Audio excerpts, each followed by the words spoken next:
warbaahinta dalka Argentina ayaa goordhow baahisay nahliyay kubadda cagta Argentina Diego Armando Maradona inuu geeriyooday isagoo jira da'da 60 sano. Warbaahinta Clarín ee ka soo baxda dalka Argentina ayaa sheegtay in xidiga xulka qaranka Argentina Maradona inuu geeriyooday kadib wadna xanuun ku soo booday laacibkani. Maradona kubadda la qaaday Argentina isla markaana u soo ciyaaray kooxaha Barcelona iyo Napoli ayaa dunida ka tagay isagoo loo arkay inuu ka mid ahaa ciyaartooyda ugu fiicnaa dunida kubadda cagta soo maray abid.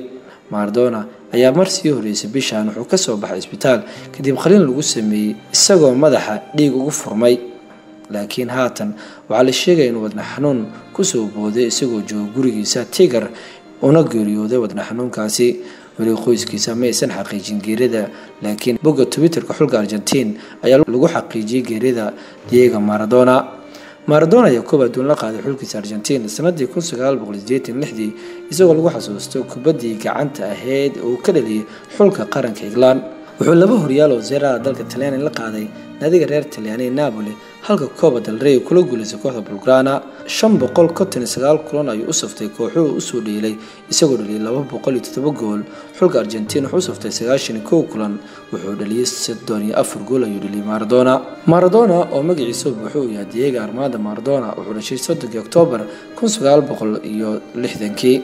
Maradona waxa la dhashay kaliya laba gabdhood oo qura kuwaas oo lagu kala magacaabo Dalma Nerian taasoo dhalatay 2 Abriil 1987 iyo Jenian oo dhalatay 16 May 1989. Maradona markii la eego kooxda Barcelona wuxuu kula soo guuleystay koobabka Copa del Rey, Copa de la Liga, Supercopa de Spanish ayuu kula guuleystay.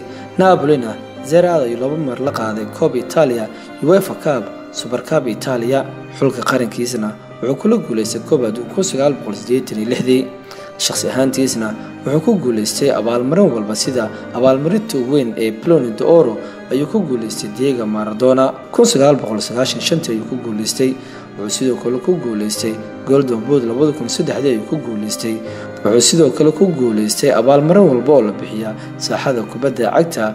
Diego Maradona wuxuu ka mid ahaa mid ka mid ah mucjisooyinkii kubadda cagta soo maray isagoo imika la barbar dhigo ciyaaryahanka Barcelona oo dhashay dalka Argentina Lionel Messi.